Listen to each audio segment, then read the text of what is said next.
yang mati dan dibangkitkan buat kami semua. Dan Engkau adalah Raja di atas segala raja yang berdaulat atas hidup kami. Terima kasih kalau sampai detik ini Tuhan, penyertaan Tuhan sungguh sempurna. Amin. Buat kehidupan kami. Yes. Terima kasih. Biarlah saat ini Tuhan, menjelang kami meninggalkan tahun 2021, kami boleh menerima pesan Tuhan. Amin. Amin. Kami tetap eksis di tahun 2022 ya Bapak. Terima kasih. Kami mau serahkan perenungan kami ke dalam tangan kuasa Tuhan. Roh Kudus yang mengurapi kami, memberikan hikmat, pengertian kepada setiap kami semua. Amin. Berfirmanlah, hamba-hambamu siap untuk mendengar. Amin. Haleluya. Amin. Amin. Puji Tuhan. Shalom. Shalom.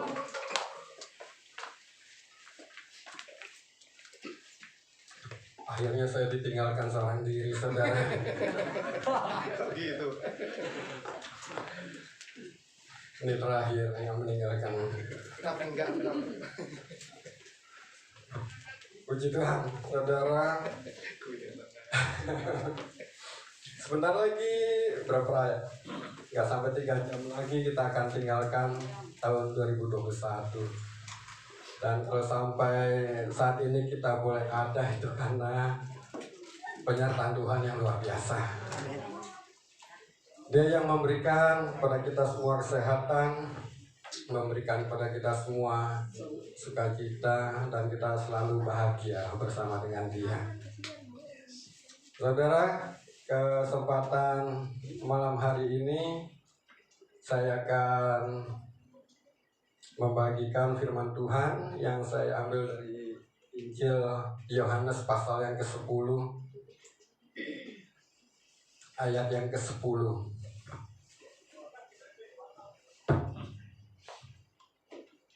Yohanes pasal yang ke-10 ayat yang ke-10.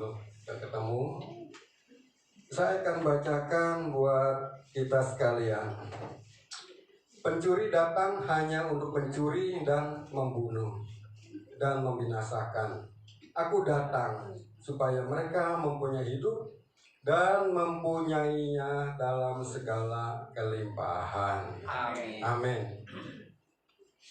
Saudara, ada 2 pribadi yang selalu ingin mendatangi kehidupan kita. 2 pribadi, yang satu dikatakan adalah pencuri, dan yang kedua adalah aku, yaitu Yesus. Amin. Yang mau datang di dalam setiap kehidupan kita. Dan kedatangan 2 pribadi itu mempunyai tujuan yang berbeda. Kalau pencuri datang hanya untuk mencuri, membunuh, dan membinasakan. Dan dia datang hanya sekedar menjadi tamu di dalam kehidupan kita. Tapi ada yang menjadi pemilik dari kehidupan kita, yaitu yang namanya Yesus. Karena dia datang supaya kita mempunyai hidup dan mempunyainya dalam segala kelimpahan. Nah, menjelang berakhirnya tahun 2021 ini ada baiknya kita akan merenung dan membuat neraca kebersamaan kehidupan kita. Ya, neraca kebersamaan kehidupan kita. Apakah neraca kehidupan kita itu lebih berat bersama dengan si pencuri? Atau neraca kehidupan kita itu lebih berat dengan yang namanya sumber kehidupan? Amin. Ya, kalau neraca kehidupan kita itu lebih condong atau lebih berat bersama dengan pencuri, maka hasilnya adalah kita akan terbunuh, kita akan tercuri, dan kita akan terbinasakan. Karena pencuri itu sifatnya hanya datang untuk mencuri. Ya, mencuri sukacita, mencuri kebahagiaan, mencuri damai sejahtera, mencuri kesehatan, ya, mencuri materi juga bisa, walaupun dia bukan dalam bentuk tuyul. Dia bisa mencuri materi kita, walaupun dia tidak datang dalam wujud bocah yang botak gitu ya. Dia bisa mencuri ya segala hal-hal yang akan membuat kita menjadi miskin. Karena pencuri itu akan datang dengan mengirimkan yang namanya belalang pelahap, belalang pengirit, belalang pengerat, dan sebagainya yang akan membuat kondisi finansial kita menjadi hancur-hancuran. Nah, kalau neraca kebersamaan kita itu ada di dalam pribadi yang pertama itu si pencuri, maka ya, di tahun 2022 kalau hamba Tuhan yaitu Pak Toto sudah sampaikan hari Minggu yang lalu ya, tahun 2021 ini lebih banyak kesukaran daripada kesukaan. Nah, di tahun 2022 kalau kita neraca kebersamaan kita hidup dengan pencuri itu, maka 2022 akan menjadi tahun yang lebih berat. Waduh. Nah, tapi kalau neraca kebersamaan kita, hidup kita itu ada ya, lebih dominan atau lebih berat dengan sumber kehidupan itu, maka kita akan memasuki tahun 2022 dengan rasa optimis. Amin. Karena ya, Dia yang kita percaya itu akan datang. Dan Dia memberikan kita kehidupan, bukan hanya sekedar kehidupan, tapi kehidupan yang penuh dengan kelimpahan. Jadi pada saat kita menghadapi tahun 2022 ya, kalau kita ada bersama dengan sumber kehidupan itu, percayalah, tahun yang sukar akan menjadi mudah bagi kita. Karena apa? Karena Dia yang memberikan kelimpahan. Kelimpahan yang daripada Tuhan itu bukan hanya sekedar memberikan hidup pada saat kita sudah meninggalkan dunia ini, ya, hidup yang kekal itu, tapi Dia juga akan memberikan hidup yang kelimpahan pada saat kita ada di dalam dunia ini. Amin. Dia yang menyertai kehidupan kita. Jadi jangan kita menjadi takut menghadapi tahun 2022. Apapun juga kata peramal, jangan terlalu percaya dengan peramal, tapi percayalah dengan apa yang dikatakan oleh Tuhan. Amin. Karena yang dikatakan oleh Tuhan itu buat kita semua orang percaya itu akan mendatangkan suatu energi yang sangat positif. Karena apa? Karena kita percaya Tuhan yang kita sembah itulah yang akan memberikan pada kita semua hidup yang penuh dengan kelimpahan. Ya. Jadi biarkanlah ya, tahun 2021 ini yang sebentar lagi akan kita tinggalkan itu akan penuh dengan mungkin kenangan ya, penuh dengan pengalaman-pengalaman, tapi saat ini biarlah kita persiapkan diri kita untuk menghadapi tahun 2022. Dan kalau di 2021 kita semua ada di dalam kehidupan kita, seperti saya katakan tadi, lebih dominan dengan yang namanya si pencuri itu, saat ini waktunya ya, kita minta ampun kepada Tuhan. Amin.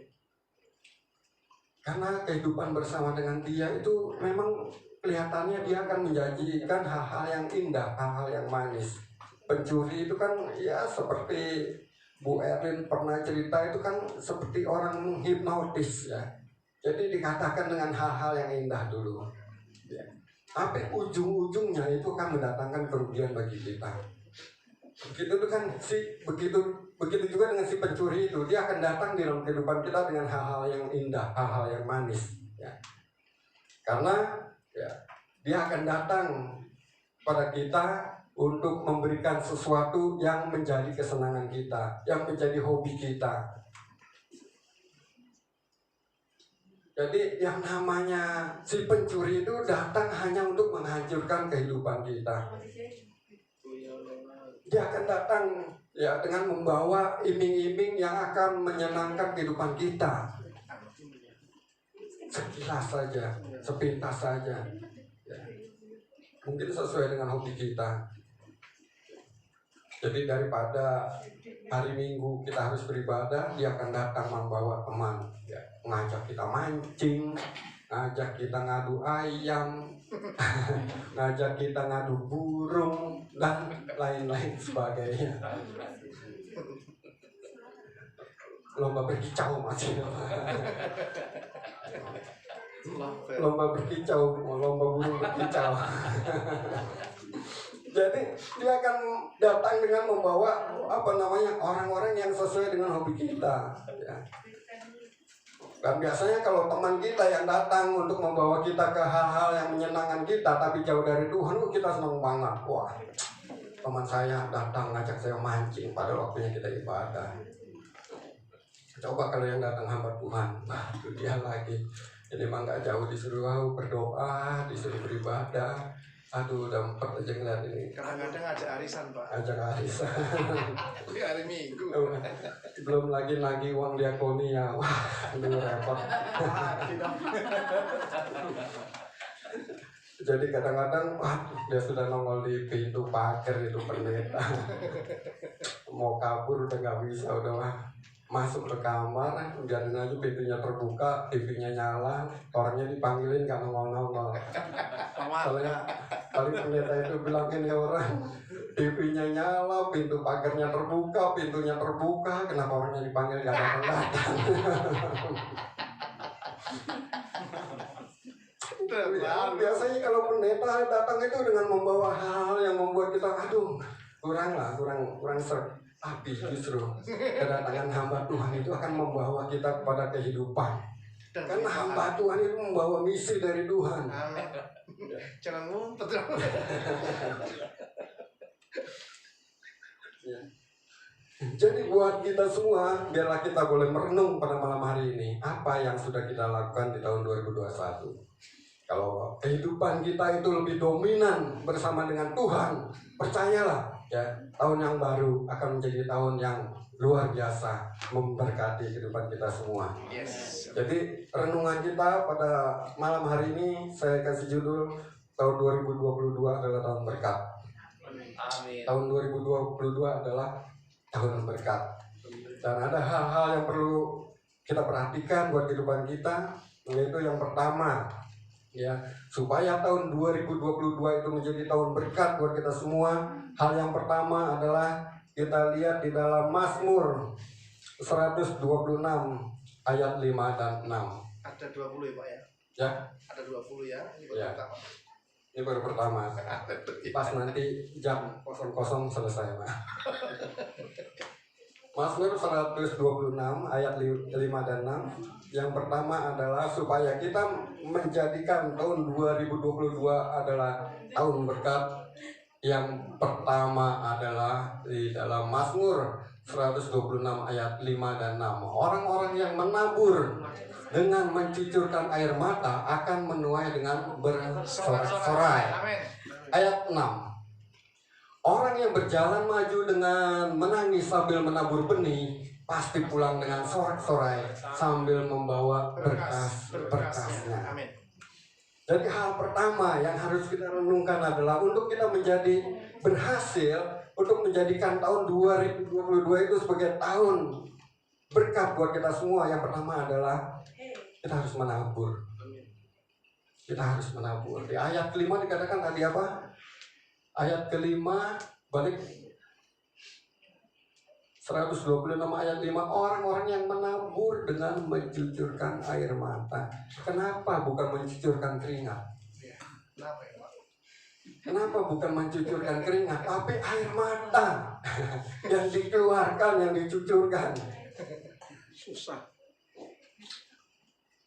Ternyata untuk menabur benih, terkadang benih yang kita tabur pun sulit untuk kita dapatkan.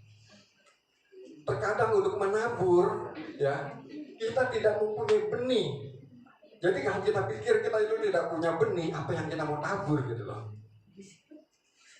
Tapi di sini pemazmur katakan orang yang menabur, ya, dengan mencucurkan air mata akan menuai dengan bersorak-sorai.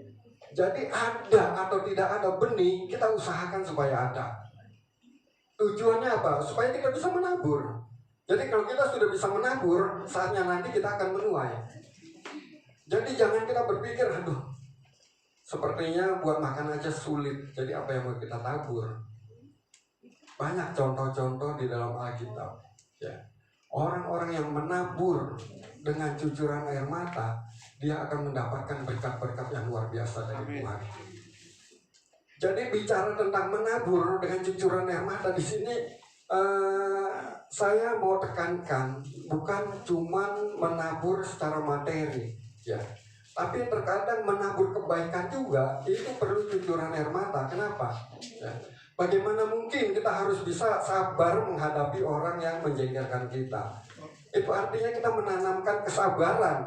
Tapi untuk menanamkan kesabaran itu terkadang banyak orang-orang yang menjengkelkan. Dan supaya kita tetap sabar, itu artinya kita menanam atau menabur ya kesabaran walaupun sepertinya kita nggak bisa sabar. Sambil nangis. Sambil nangis. Gua maafin lah, gua maafin. Tapi mulutnya rapat ya. Gua maafin. Itu sih gregetan. Gua maafin. Gitu. Maafin lu pergi aja deh. Enggak. Jadi orang yang menabur ya dengan cucuran air mata, dia akan mendapatkan sesuatu yang luar biasa dari Tuhan. Untuk menabur kasih, menabur kebaikan, itu terkadang kebaikan yang kita tabur, kasih yang kita tabur itu tidak mendapat respon dari orang yang kita kasihi. Tapi kita tetap harus lakukan itu. Amin.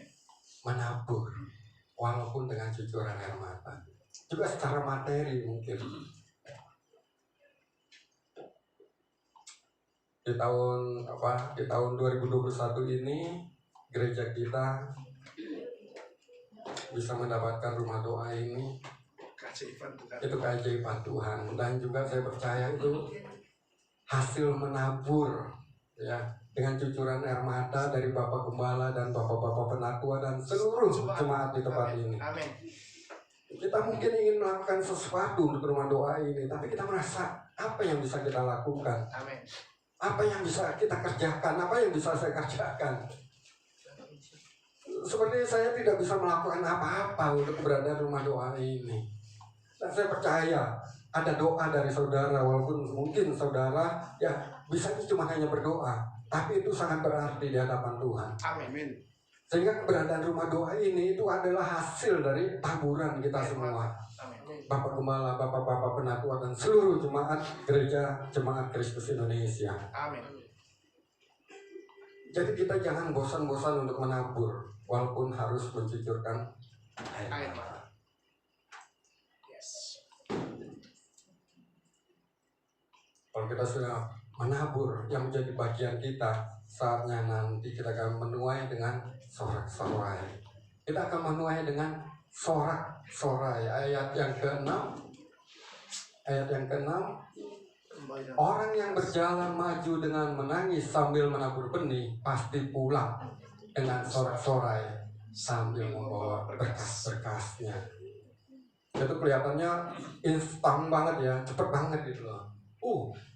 Berjalan maju dengan menangis menabur benih, pulang dengan sorak-sorai. Padahal itu prosesnya berapa bulan kalau kita tanam padi? 3 bulan lah. 3 bulan. Berapa bulan kalau kita tanam jagung? Berapa bulan kalau kita tanam sawo? Berapa tahun? Berapa tahun kalau kita tanam mangga? Itu prosesnya panjang sekali. Ya. Tapi proses yang kita hadapi bersama dengan Tuhan bisa kita lalui dengan sukacita yang daripada Tuhan juga. Jadi hal pertama yang kita harus lakukan untuk kita menjadikan tahun 2022 adalah tahun berkat adalah yang pertama menabur kebaikan. Kemudian yang kedua kita lihat di dalam 1 Raja-Raja 2 ayat yang ketiga. 1 Raja-Raja 2 ayat yang ketiga, demikian firman Tuhan, lakukanlah kewajibanmu dengan setia terhadap Tuhan Allahmu, dengan hidup menurut jalan yang ditunjukkannya dan dengan tetap mengikuti segala ketetapan perintah, peraturan, dan ketentuannya seperti yang tertulis dalam hukum Musa, supaya engkau beruntung dalam segala yang kau lakukan dan dalam segala yang kau tuju. Saudara tahu, kalimat ini keluar dari mulut Raja Daud sebelum dia meninggal. Dan itu adalah nasihat dari Raja Daud kepada anaknya yang bernama Salomo. Ya, Daud katakan, lakukanlah kewajibanmu dengan setia terhadap Tuhan. Dan kita lihat ya, kehidupan Salomo selanjutnya, dia menjadi orang yang sangat kaya raya di zamannya. Dan pesan dari ayahnya adalah lakukanlah kewajibanmu dengan setia terhadap Tuhan. Dan ternyata untuk kita menjadikan tahun 2022 adalah tahun berkat buat kita semua adalah apa yang jadi kewajiban kita kerjakan dengan setia. Karena kita lakukannya untuk Tuhan, bukan untuk manusia. Lakukanlah apa yang menjadi kewajiban kita. Kewajiban kita sebagai karyawan, bekerjalah dengan sebaik mungkin seperti untuk Tuhan, bukan untuk bos. Kalau kita menjadi pedagang, lakukanlah kewajiban kita memberikan kepuasan kepada pelanggan. Amin. Supaya apa yang kita jual itu menjadi berkat untuk pelanggan kita. Kalau kita sebagai mahasiswa, lakukanlah kewajiban kita sebagai mahasiswa. Pakai jas, pakai celana panjang. Pakai jas, pakai celana panjang. Jangan pakai celana pendek. Mandi lah lupa. Ini mau kuliah, apa mau manggul? Jadi ya, lakukanlah kewajiban kita sebagai mahasiswa. Kalau kita sudah lakukan kewajiban kita sebagai mahasiswa, ya, ada waktunya kita akan menuai, ya, mendapatkan titel S1, S2. Dan setelah S2 jangan lupa syukuran.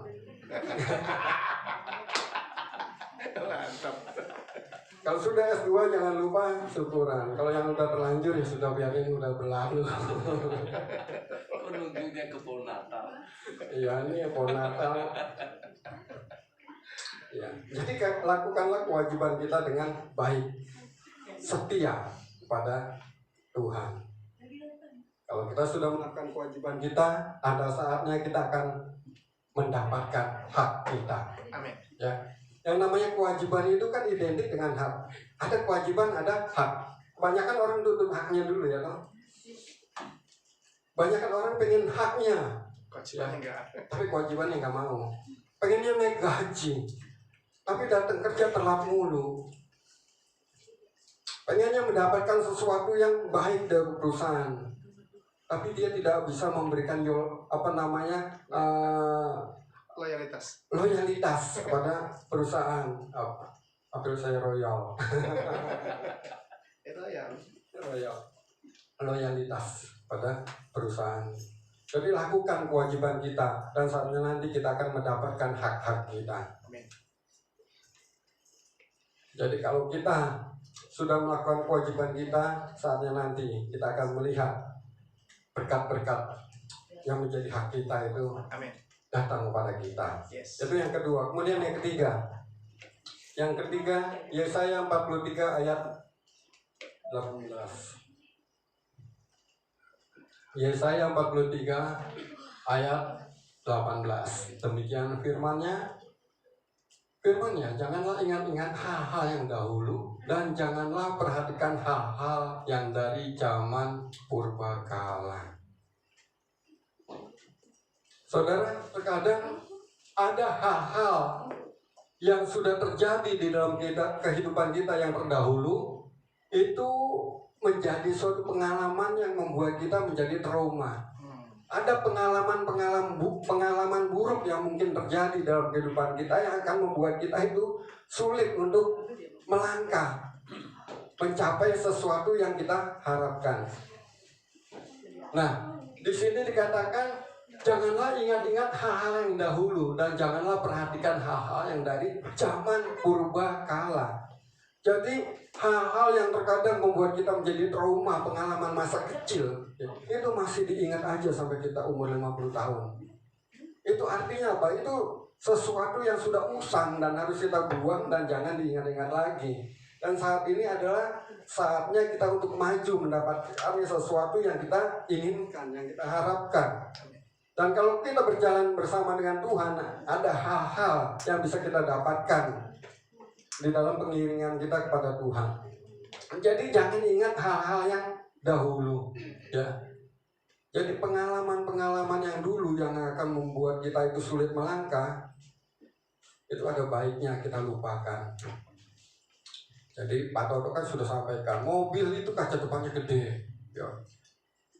Kaca spionnya kecil.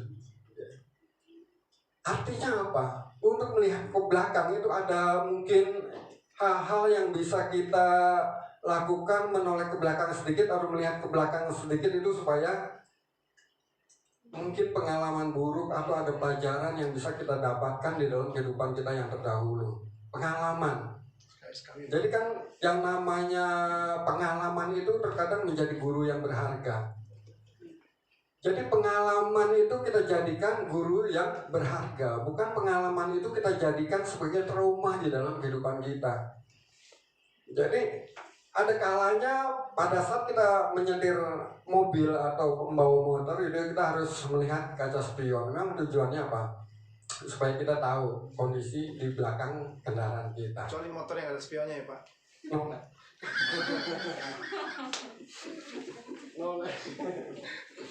Apalagi bajai. Wah, kemarin saya mau ke rumah Pak Toto, mau Bang Marga, di jalan sebelah kiri bajai, pintu bajainya terbuka. Kalau Bang Marga, bang, pintu tutup. Pintu bajai. Depan juga. Pasti ngomongnya dasar bajai. Dasar bajai. Emang kasihan banget itu bajai. Apa-apa disalahin, dasar bajai, dasar Metro Mini, dasar angkot.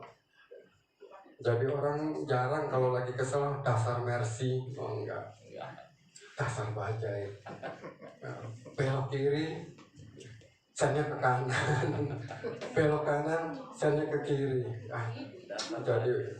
Jadi mungkin zaman sekarang itu bawa motor mengadopsi dari sopir bajai gitu. Jadi ada baiknya ya pada saat kita dalam kondisi akan meninggalkan tahun 2021 ini, kita boleh merenung apa hal-hal yang bisa kita jadikan pelajaran di tahun 2021. Tujuannya apa? Tujuannya supaya di tahun 2022 hal-hal yang buruk yang jadi pengalaman buruk kita itu tidak terjadi lagi. Biarlah tahun 2022 ini kita sambut ya dengan pengalaman yang baru, dengan pelajaran yang baru, dan dengan berkat-berkat yang baru juga. Amin. Karena Tuhan itu rindu untuk memberkati kita semua. Tuhan rindu menjadikan tahun yang baru ini menjadi tahun berkat buat kita semua. Amin. Jadi kalau kita terlalu berfokus pada kesukaran dunia ini, kita sulit untuk maju. Kita akan mempunyai rasa pandang yang sangat pesimis. Kita mulai berpikir, tahun 2022 tahun yang menjadi berat buat usaha kita, tahun berat buat pekerjaan kita, tahun berat buat segala sesuatu yang kita kerjakan. Tapi kalau kita berjalan bersama dengan Tuhan, itu ada satu tuntunan Tuhan, penyataan Tuhan. Dan kita akan lihat di dalam Yesaya 43 ayat selanjutnya, ayat 19. Lihat, aku hendak membuat sesuatu yang baru, yang sekarang sudah tumbuh, belumkah kamu mengetahuinya? Ya, aku hendak membuat jalan di padang gurun dan sungai-sungai di padang belantara. Ini janji Tuhan, membuat sesuatu yang baru. Yes. Sesuatu yang mungkin belum kita ketahui, sesuatu yang mungkin belum kita kenal, belum kita coba. Dikatakan, aku hendak membuat jalan di padang gurun. Jadi sebelum ada arsitek yang merancang jalan di tengah sawah, dan saat ini kita kenal dengan jalan tol, Tuhan sudah mempunyai suatu konsep membuat jalan di padang gurun. Amin. Jadi konsepnya Tuhan itu luar biasa, jauh melebihi arsitek, insinyur zaman sekarang. Kalau sekarang kita melihat, rumah-rumah digusur, bangun jalan, sawah-sawah digusur, diganti. Jadi bukan buat tanam padi, tapi buat jalan tol. Itu zaman sekarang, tapi dulu ya. Ribuan tahun yang lalu Tuhan sudah bilang, aku hendak membuat jalan di padang gurun. Bagaimana caranya? Nggak bisa dipikir dengan akal manusia. Tapi kalau Tuhan yang mengerjakan, tidak ada hal yang mustahil. Tuhan akan membuat jalan di padang gurun dan sungai-sungai di padang belantara. Sungai-sungai di padang belantara. Jadi ini adalah sesuatu yang sepertinya mustahil buat pikiran manusia, tapi sangat mungkin bagi Tuhan. Amin.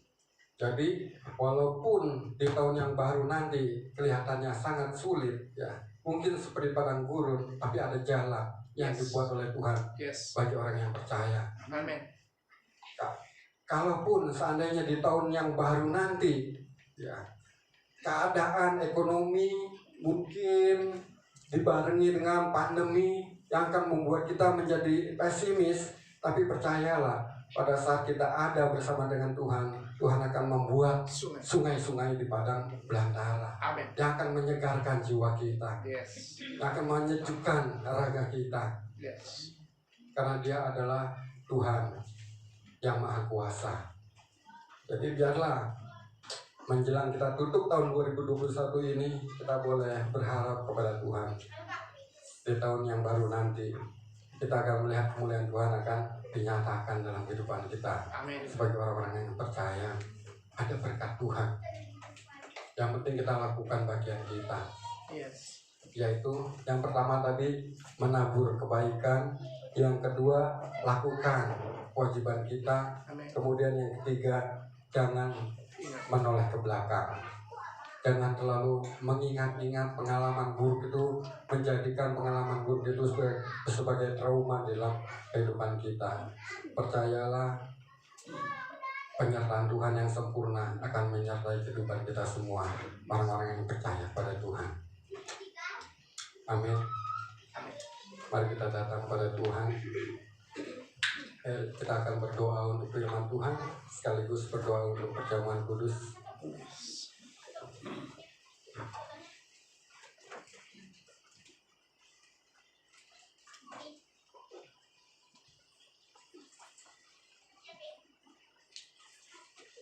Benar. Dengan teman-teman yang bertugas untuk membawa roti dan anggur naik ke depan.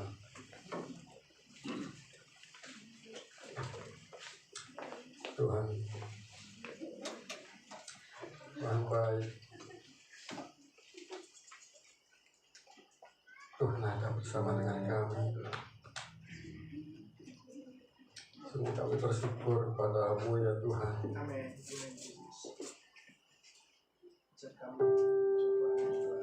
Terima kasih.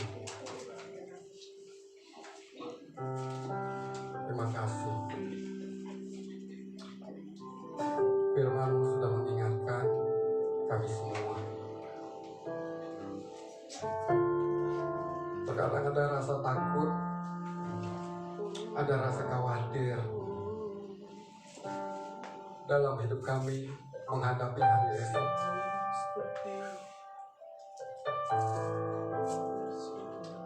Banyak orang-orang berkata, banyak berita-berita yang merasuki kehidupan setiap umat manusia yang mengatakan tahun 2022 adalah tahun yang sulit.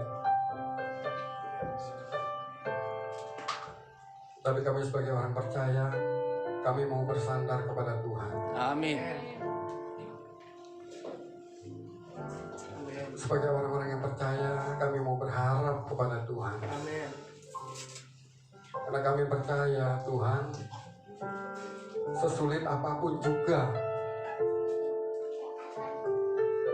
kehidupan manusia di tahun yang baru nanti, di tahun 2022, kalau kami berjalan bersama dengan Tuhan, kami akan mampu melaluinya dengan keberhasilan, dengan kemenangan. Bukan karena kuat gagah kami, tapi karena penyertaan Tuhan yang luar biasa, yang sempurna dalam kehidupan kami. Terima kasih. Biarlah firman Tuhan yang sudah kami dengar boleh kami renungkan siang dan malam. Amin. Kami lakukan dalam kehidupan kami. Amin. Kami boleh terus bersandar kepada Tuhan. Kami mau melakukan bagian kami. Amin. Apa yang menjadi bagian kami kerjakan dengan sukacita. Amin. Kami mau menabur kebaikan, kasih, kesabaran, dan hal-hal yang terbaik yang bisa kami lakukan ya Tuhan. Yes. Juga kami mau ya Tuhan melakukan kewajiban kami dengan baik. Dan satu hal lagi ya Tuhan, kami tidak mau menoleh ke belakang, tidak mau mengingat hal-hal buruk yang terjadi dalam hidup ini Yes. yang akan membuat kami menjadi trauma.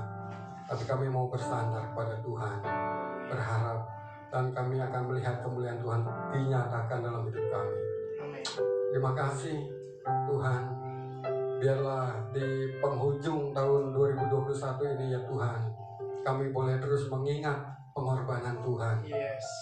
Pengorbanan Tuhan yang sempurna, yang sudah mati di atas kayu salib buat kami Amin. semua. Yang akan kami peringati di dalam perjamuan kudus di malam hari ini Tuhan. Biarlah kami mau berdoa buat roti dan anggur, biar Tuhan sucikan, kuduskan, menjadi berkat buat kami semua, dan itu adalah berlambang dari tubuh dan darah Kristus ya Bapa. Amin. Yang akan kami makan, kami minum, sehingga persekutuan kami dengan Tuhan lebih erat lagi. Persekutuan kami dengan Tuhan lebih lagi ya Tuhan. Dan biarlah kehidupan kami ada di dalam pimpinan Tuhan. Kristus yang hidup di dalam kami, bukannya kehidupan kami lagi ya Tuhan, tapi Engkau yang bertahta dalam hidup kami. Yes. Terima kasih Tuhan, berkati setiap jemaat Tuhan. Biarlah kami semua dilayakkan oleh Tuhan untuk menerima tubuh dan darah Tuhan. Amin. Juga ya Tuhan, hamba-hambamu yang ambil bagian untuk melayani, Tuhan sucikan, kuduskan kami semua, boleh ya Tuhan dipakai oleh Tuhan untuk ya Tuhan pelayanan perjamuan kudus ini ya Bapak. Terima kasih Tuhan, terima kasih. Kami serahkan semuanya ke dalam tangan kuat Tuhan. Dalam nama Yesus kami ucap syukur, kami berdoa. Haleluya. Amin.